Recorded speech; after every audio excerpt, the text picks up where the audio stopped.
Turma do Propósito, que alegria estar com você aqui. Uma semana de primeira, ela não começa na segunda, começa no domingo. Estamos aqui para meditar na Palavra de Deus. Hoje, 1 Samuel capítulo 9. Seja bem-vindo você que chegou agora. Nosso propósito é ler um capítulo da Bíblia por dia, orar todos os dias e tentar mudar.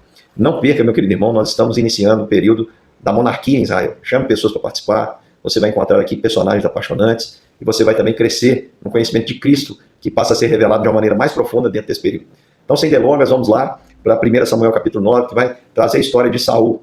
Vou trazer aqui para vocês um panorama desse capítulo, que não é muito grande, e tem a sua continuidade no próximo capítulo. Esse capítulo aqui, nós só vamos conhecer Saul.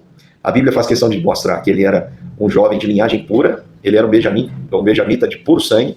Você vai ver que pouquíssimos casos na Bíblia vai narrar tantos ascendentes como o caso aqui de Saul. Diz que ele era filho de Quis, de Abiel, que era filho de Abiel, que era filho de Zeró, que era filho de Becorate, que era filho de Afias. Então preste atenção, um cara rico, jovem, bonito, alto, tinha tudo para dar certo. E esse é aquele que Deus vai escolher para ser o primeiro rei de Israel. E ele sai para procurar as jumentas de seu pai. Seu pai o chamou chamou seu servo e disse para procurarem ali as jumentas. As jumentas daquela época eram sinônimo de autoridade, eram sinônimo de poder aquisitivo.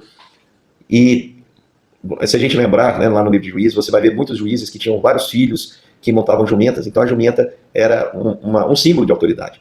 Nós não sabemos aqui se essas jumentas eram usadas para o trabalho. O caso é que eu estou trazendo aqui para os irmãos o simbolismo bíblico. A gente pode ver, por exemplo, Jesus, na sua autoridade como rei, entra montado em um jumentinho ali em Jerusalém. O fato de um rei montar um jumento e não um cavalo simboliza que a sua vinda é em paz.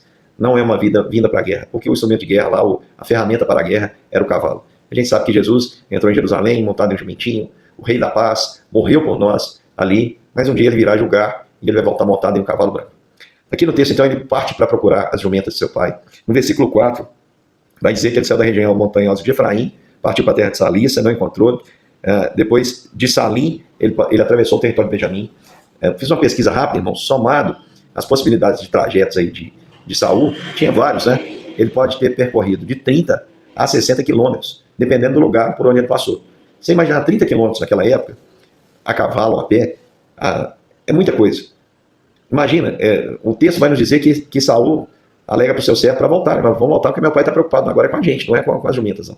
Demoraram muitos dias, o pão acabou. Mas o servo disse, olha, vamos até o vidente. O vidente era Samuel. O vidente era o nome que se dava ao profeta. E eles foram, mas Saul falou, não tem nada, o pão acabou e o servo que estava com ele disse, eu tenho 3 gramas de prata, eu darei ao vidente. Foram até o vidente, encontraram algumas mulheres no caminho, as mulheres informaram onde estava o vidente, que havia ido para prestar sacrifício com aquele povo. O povo só comeria depois que Samuel abençoasse ali o sacrifício. E elas disseram onde encontrá-lo. E Saul foi, só que antes de Saul chegar, o Senhor já havia falado com Samuel. E ele já tinha dito, amanhã essas horas eu vou enviar você um homem da tribo de Benjamim, e você vai ungir como príncipe sobre o meu povo, está lá no versículo 16, e ele vai livrar o meu povo dos filisteus, porque o clamor do meu povo chegou a mim. Isso eu acredito que alegrou o coração de Samuel, porque Samuel sabia o que os filisteus representavam, e como eles faziam o povo sofrer.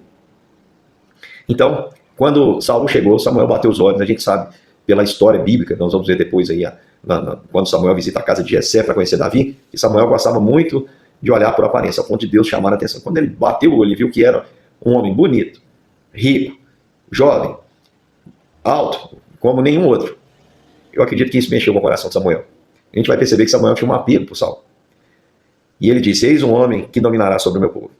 E Saul se aproximou onde estava Samuel, perguntou, olha, eu quero falar com o vidente. E ele respondeu, eu sou o vidente. Venha comigo, Samuel chama, e hoje vocês comerão comigo, pela manhã eu deixarei ir, e lhes contarei tudo que está no seu coração. Mas para mostrar que ele tinha revelação, ele disse, quanto às jumentas que há 3 dias, que se perderam 3 dias, não se preocupe com elas, porque já foram encontradas. Então havia 3 dias ali que eles estavam procurando as jumentas. E ele faz uma pergunta para Saul, que deixa Saul assim encucado. Ele diz assim, e para quem está reservado tudo que é precioso em Israel? Será que não é para você e para toda a casa de seu pai? Saul achou aquilo estranho. E aqui, irmãos, é onde eu quero concentrar a minha principal meditação com os irmãos, minha principal aplicação. Porque ele disse assim, versículo 21, por acaso não sou eu um benjamita, da menor das tribos de Israel? E não é a minha família a menor de todas as famílias da tribo de Benjamim? Por que então você me fala com tais palavras? Olha o que Saul disse. Começou bem. Não sou eu um benjamita. da menor das tribos de Israel. E por que Benjamim era a menor das tribos de Israel? Porque eles haviam envergonhado o nome do Senhor. O Senhor havia os punido através dos seus próprios irmãos, através daquela guerra que aconteceu ali no final de Juízes, que nós meditamos. Não é a minha família a menor de todas as famílias, então de todas as famílias dos benjamitas, a de Saul era menor.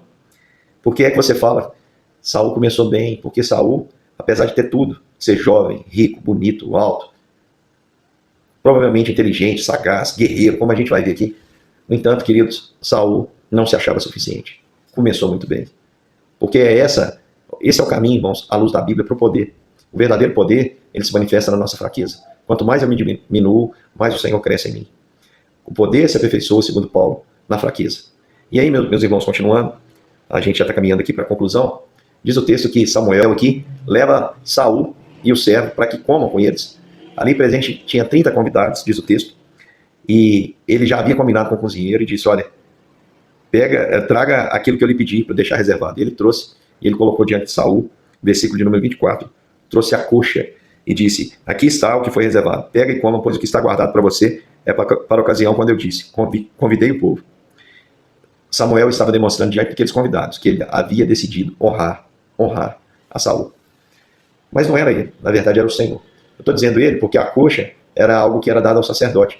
A coxa direita era dada ao sacerdote. É um significado todo especial, era a parte mais nobre. Também era uma parte que o povo de Israel sempre lembrava daquela situação, né, onde o Senhor tocou, o anjo tocou ali na coxa de Jacó. Era uma parte toda especial. Quem tinha acesso a essa parte era alguém que de fato era honrado. E aqui Samuel decidiu honrar a Saul. Deu para ele aquela parte e disse, coma. E depois disse para ele, olha, amanhã eu quero que você, na hora de ir, eu vou com vocês, que eu vou mostrar o caminho.